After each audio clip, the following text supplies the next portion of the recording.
berkenaan dengan projek Meraih Berkah ya. Jadi kita telah pun mengundang tetamu kita yang memang sudah tidak asing lagi, memang kita sering menjemput beliau, iaitu bersama dengan Yang Mulia Puan Dayang Hajah Florinda binti Haji Majenis. Ya, Assalamualaikum. Waalaikumsalam warahmatullahi taala wabarakatuh. Alhamdulillah. Apa kabar Puan terpagi ini? Ya, alhamdulillah sehat afiat. Alhamdulillah, itu kita harapkan ya. Jadi satu tajuk yang cukup menarik juga mengenai dengan projek Meraih Berkah. Dan alhamdulillah ya, kumpulan Meraih Berkah adalah salah satu daripada badan sukarelawan yang terus bergerak aktif walaupun kita ni di negara kita ni mengharungi COVID-19 ya.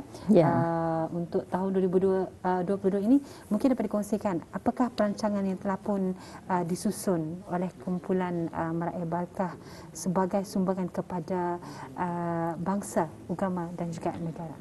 Ya, bismillahirrahmanirrahim. Assalamualaikum warahmatullahi taala wabarakatuh. Alhamdulillah, kita bersyukur kehadrat Allah kerana kita masih lagi dapat bersama, dan seterusnya kita juga bersyukur dalam kita melalui usia yang ada kita dapat menggerakkan aktiviti kerja-kerja amal jariah melalui kumpulan Meraih Berkah, di mana kumpulan Meraih Berkah ini telah pun diwujudkan pada tahun 2014 yang lalu ya. Dan insya-Allah pada bulan Ramadan ini nanti ianya akan berusia 7 tahun. Kerana kumpulan Meraih Berkah diwujudkan pada bulan Ramadan sempena mengimarahkan Ramadan dengan bacaan-bacaan Al-Quran. Jadi sesuailah dengan kewujudan kumpulan Meraih Berkah untuk meningkatkan martabat Al-Quran. Makanya kumpulan Meraih Berkah terus giat menjalankan aktiviti-aktivitinya, di mana selain daripada kita memberi ruang kepada para jemaah untuk mendalami lagi, menghayati lagi pembacaan Al-Quran, kita juga mahu supaya bacaan-bacaan yang dibacakan pada setiap hari dapat difahami. Makanya wujudlah kelas-kelas pengajian Al-Quran, sama ada secara berkumpulan maupun secara perseorangan. Kerana di dalam kumpulan Meraih Berkah ini kita mempunyai mereka yang arif dalam pengajaran Al-Quran, daripada terdiri di kalangan guru-guru agama. Jadi kita bersyukur guru-guru inilah yang telah memberi peluang kepada jemaah-jemaah di kumpulan Meraih Berkah ini untuk meluruskannya kita ni bacaan-bacaan tersebut, dan seterusnya juga untuk lebih lagi kita ni supaya kefahaman kita ni sampai, apa yang kita ni lafazkan, apa yang kita ni sebutkan, sekurang-kurangnya kita ni memahamkan. Allah telah mempertemukan kita dengan salah seorang pakar yang dalam bidang pembacaan Al-Quran. Jadi di sanalah kita dapat membawa jemaah-jemaah ini untuk mentahsin Al-Fatihah.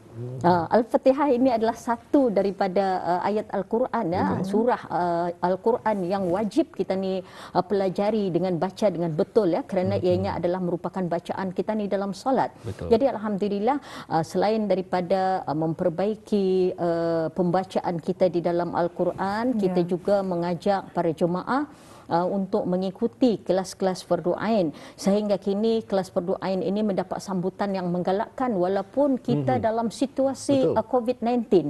Bahkan kita sendiri merasakan Allahu Akbar. Tidak disangka, sebab sebelum ni kebanyakan kan jemaah kita ni banyak orang-orang yang sudah berusia ya, warga emas kita ni ya. Hanya sukar untuk menggunakan peralatan teknologi kini. Kita ni media masa ni menggunakan Zoom itu masih kial-kial. Saya sendiri pun masih kial-kial. Tetapi pandai satu pun saja alhamdulillah. Asal kita ni dapat live, kita ni dapat mengikuti kuliah yang diadakan dalam talian, sudah berasa syukur.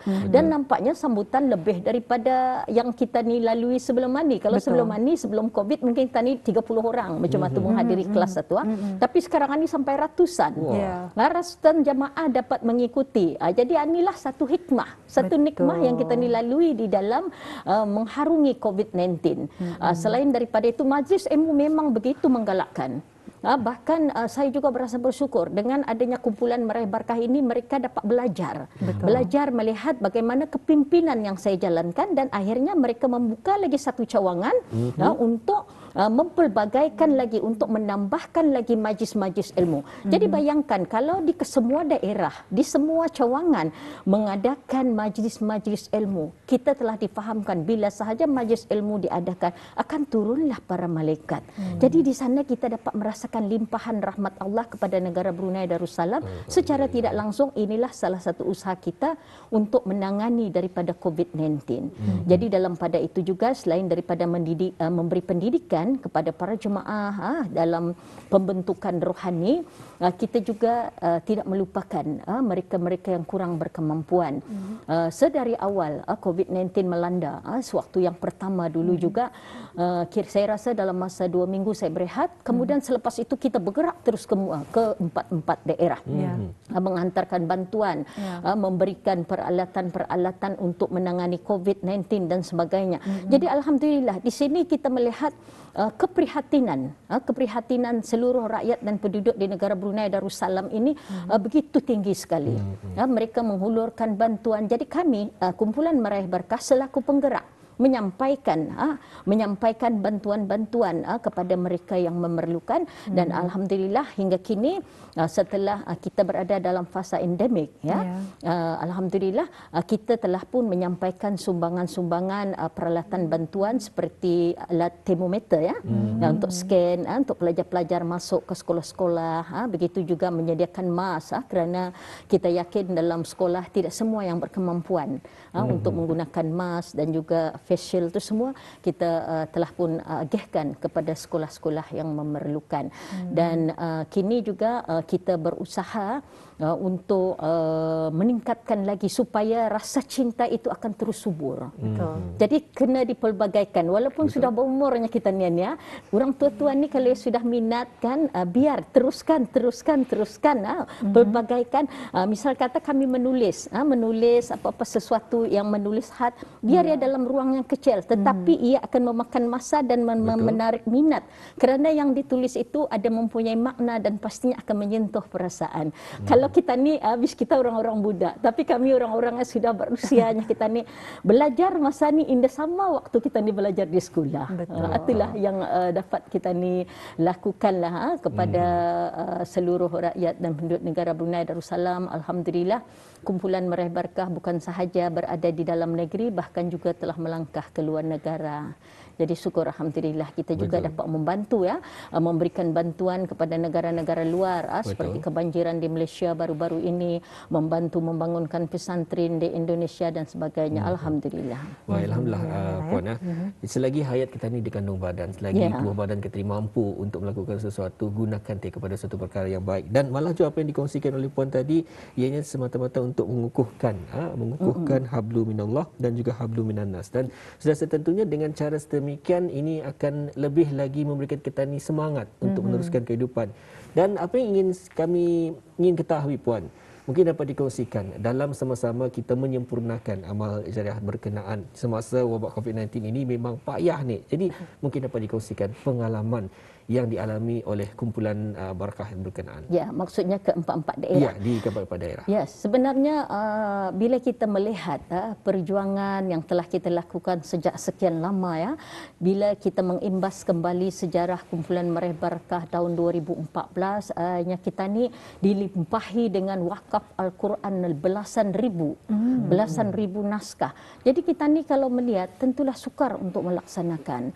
Tetapi setelah saya merasai, setelah saya berkecimpung kerja-kerja di jalan Allah, ternyata benar. Janji Allah itu benar. Bila kita mengorbankan diri kita ke atas kerja-kerja di jalan Allah, pasti Allah akan membantu kita. Kerana Allah akan mengetahui setakat mana kemampuan kita. Jadi alhamdulillah, maka begitulah dengan usaha-usaha yang kita lakukan yang nampaknya berterusan. Jadi kita buat saja, kita rancang. Kadang-kadang yang tidak dirancang pun mendatang. Sebab masyarakat di luar sana sudah tahu kan, kadang-kadangnya boleh minta tolongnya macam mana akan menyampaikan. Jadi kita ni sudah tahu ke mana saluran-saluran yang perlu kita ni hantar. Jadi alhamdulillah bila dalam masa kita ni dilanda COVID-19 itu memang agak itulah yang kita ni susah kita ni kan mendapatkan kerjasama daripada ramai pihak. Bukan kerana dorang indah mau memberi kerjasama. Selalunya di rumah saya tu memang penuh. Ya. Memang penuh jemaah-jemaah, tetapi kerana kita ni mengikuti peraturan SOP itu mesti Ya. sama adik-beradik pun kita ni dah berani, sama anak menantu pun kita ni dah berani kalau berasingan rumah. Betul. Jadi kita ni bertawakal saja. Mana yang ada dalam rumah saya tu, keluarga yang ada itulah yang membantu menanganinya kita ni untuk mengira berapa banyak barang-barang yang akan dihantar ke daerah-daerah. Dan alhamdulillah kerana permintaan pada masa itu pun agak tinggi sebab kita ni ada banyak diletakkan tempat mengawasi pesakit-pesakit COVID ini di daerah-daerah. Secara tidak langsung Allah hantarkan gerakan hati pihak tentera udara, tentera darat, askar tentera darat untuk membantu. Jadi mereka lah yang membantu kita kerana kalau saya tidak silap di Lumut di Lumut, perkhemahan kem Lumut juga merupakan dulu satu tempat untuk mereka yang dikurantin. Jadi bila kita mengantar bantuan ke sana, mereka sendiri datang. Jadi bila mereka datang untuk mengambil barang-barang yang diperlukan, mereka juga terus membantu untuk menghantar ke daerah Tutong, menghantar ke daerah Belait. Jadi ini sudah kita ni mengatur, tapi perancangan Allah itu lebih indah.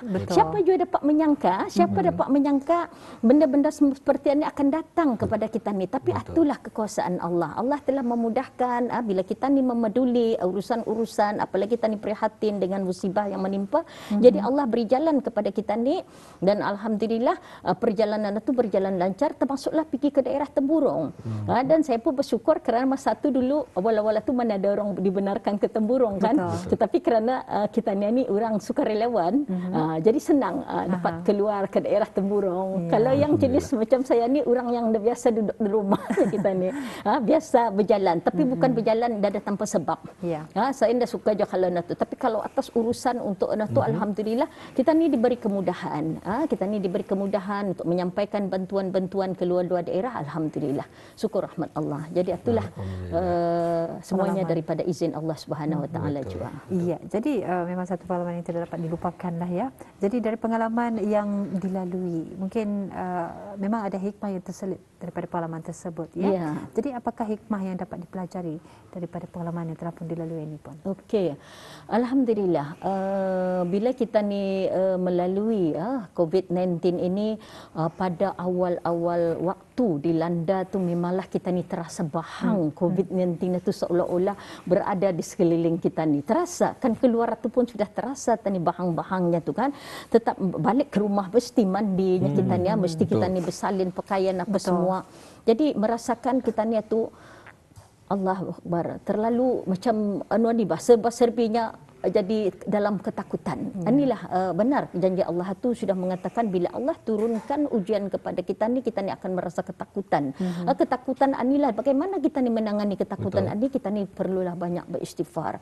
Berbalik kita ni bila keluar sentiasa membaca doa, di dalam rumah membaca doa, sebabnya kita ni pun dah dapat berjumpa dengan orang luar, dapat berjumpa anak cucu apa semua kan.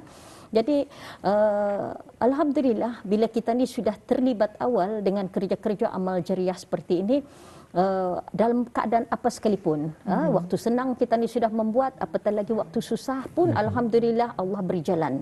Allah beri jalan untuk kita ni membantu. Jadi di sana saya dapat melihat kekuatan ummah daripada negara Brunei Darussalam khususnya, kerana prinsip bagi kumpulan Meraih Barkah adalah mengukuhkan hablum minallah dan hablum minannas. Perkara-perkara ini telah pun kita laksanakan sedaripada awal. Kita akan mengutamakan di awal pagi kita dengan membaca Al-Quran.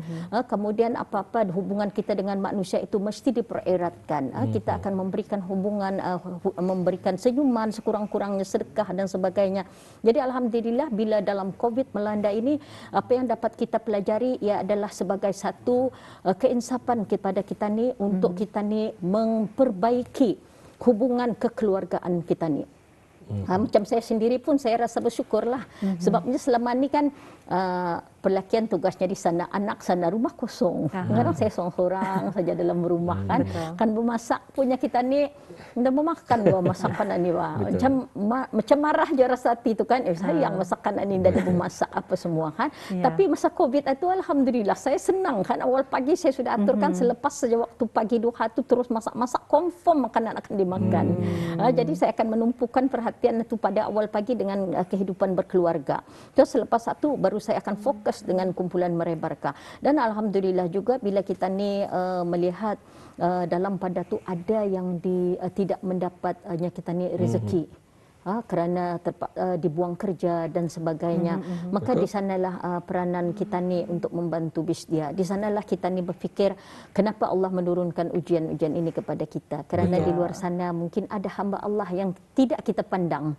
Tidak kita pandang. Mereka juga sebenarnya memerlukan perhatian kita. Tetapi alhamdulillah sejak Covid melanda ni alhamdulillah kita ni rasa bersyukurlah. Dan yang kedua lagi kita ni pun di kumpulan Meraih Berkah selain daripada pengajian, kita ni mengamalkan juga selawat. Selawat. Kita ni menghidupkan budaya berselawat pada setiap hari. Kemudian akan dikumpul jumlah selawat itu pada setiap minggu. Sebenarnya bukanlah hanatullah. Kita ni mesti mengambil pandangan yang baik.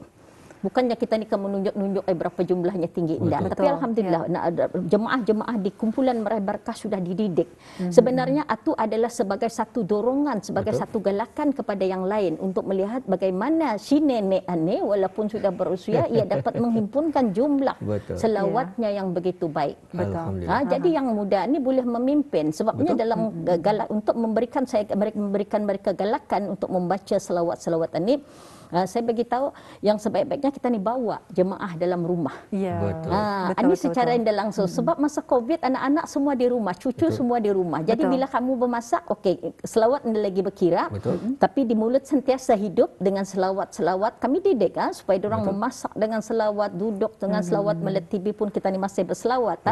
Jadi bila orang membagi sama anak-anak orang merasakan satu, Masya Allah, punajahnya. Ia rasa tersentuh.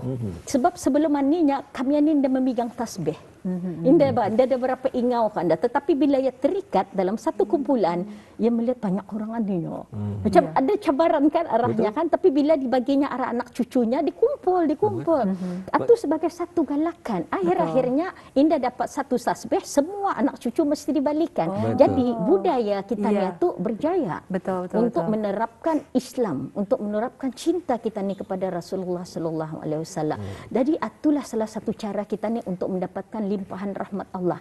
Mungkin dengan asbab kita ni dapat memberikan mengamalkan ayat Al-Quran, mengamalkan selawat, maka Allah kurniakan limpahan rahmat kepada negara Brunei Darussalam agar COVID-19 ini tidak terus merebak. Alhamdulillah. Baik, Puan, sebenarnya di kesempatan ini alhamdulillah telah pun ada dikongsikan kami akan mengongsikan gambar-gambar. Jadi di kesempatan ini Puan boleh mengongsikan sedikitlah mengenai tentang gambar-gambar yang disediakan oleh pihak Puan sendiri. Di kaca TV sebentar lagi kita akan dapat menyaksikannya. Ya, alhamdulillah yang kita lihat pada ketika ini ialah bantuan yang kita berikan kepada negara Malaysia di mana baru-baru ini negara jiran kita telah pun dilanda banjir. Jadi alhamdulillah kerana kita juga mempunyai jemaah di jemaah kumpulan Meraih Berkah berada di Malaysia, iaitu ketika ini berada di Selangor. Jadi ini memudahkan kita menyampaikan bantuan kepada mereka di mana pada ketika ini masih lagi berjalan bantuan kita untuk membantu sekolah tahfiz. Sekolah tahfiz dan ini adalah merupakan sekolah tahfiz ni yang telah ditenggelami air di Selangor dan banyak kerosakan telah pun dialami kerana sekolah tahfiz ini bukan sahaja melahirkan mereka yang hafiz tetapi dalam mereka melahirkan pelajar-pelajar tahfiz ini mereka mendidik untuk berdikari, membuat makanan roti. Jadi kita ni dah ragu-ragu. Itu yang bagus ni, patut dicontohi ni. Sekolah tahfiz ni kerana ia memang Islam. Islam kita ni penerapan Islam itu lebih tinggi sambil membuatnya kita ni makanan, ruti-rutian itu orang sentiasa berzikir. Jadi ini adalah salah sebuah daripada sekolah tahfiz yang kami bantu di Malaysia dan masih berjalan pada ketika ini. Dan ini adalah merupakan bantuan yang dapat kami sampaikan iaitu menyerahkan peralatan bagi menangani COVID-19 di sekolah-sekolah di negara Brunei Darussalam, di mana sebahagian daripada sekolah-sekolah yang terlalu besar ya jumlah pelajar-pelajar pastinya memerlukan banyak penggunaannya, dan alhamdulillah inilah salah satu langkah kita untuk menerapkan ya kefahaman mengenai dengan Fatihah, bacaan tahsin. Ini juga merupakan juga bantuan yang kita teruskan di sekolah-sekolah dan masih lagi sehingga kini di mana sebahagian sekolah-sekolah memerlukan, dan alhamdulillah dalam pada itu juga kita melihat beberapa tempat seperti di Kampung Sungai Bunga memerlukan bantuan ya untuk membaik pulih jembatan mereka, dan nampaknya alhamdulillah sekarang telah pun disempurnakan dan kita akan membacakan majlis doa selamatnya pada hari Sabtu ini nanti. Dan ini adalah merupakan kelas fardu ain daripada bimbingan Ustaz Haji Anwari yang merupakan guru yang berpengalaman, dan penglibatan daripada semua para jemaah, bukan saja jemaah kumpulan Meraih Berkah, bahkan juga daripada dalam dan luar negeri mengikuti kelas yang kita adakan ini. Jadi kita bersyukur, mudah-mudahan dengan penglibatan mereka daripada luar sana akan menjadi amal jariah kepada kita semua, insya-Allah. Insya-Allah ya. Jadi memang banyak juga antara aktiviti dan juga antara beberapa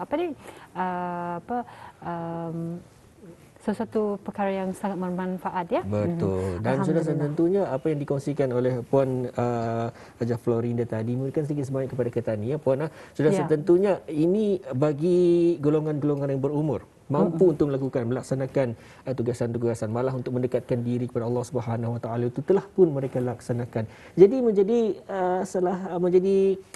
malu rasanya untuk Ketani. Untuk Ketani yang generasi muda ini ada masih masa, ada masih tenaga, tapi indah diusahakan. Dan tentunya kami harapkan pada bes kita ianya menjadi satu nasihat-nasihat yang memberikan bimbingan kepada diri Ketani ya. Betul. Baik Puan, sebenarnya banyak ni kan kami tanyakan, namun masa tidak mencukupi. Jadi terlebih dahulu kami ucapkan ya kepada Puan terima kasih juga kerana bersedia untuk hadir bersama mengongsikan akan usaha daripada projek Meraih Berkah ini, kumpulan Meraih Berkah ini dengan usaha-usaha yang memang tiada tandingan dengan usaha-usaha tersebut. Ini cukup membanggakan malah daripada golongan-golongan yang sudah pun berumur. Dan sekali lagi kita ucapkan terima kasih kepada Yang Mulia Dayang Hajah Florida binti Haji Majlis kerana berkesudian untuk hadir di pagi ini. Terima kasih Puan. Terima kasih sekali lagi ya. Alhamdulillah. Assalamualaikum. Waalaikumsalam warahmatullahi wabarakatuh.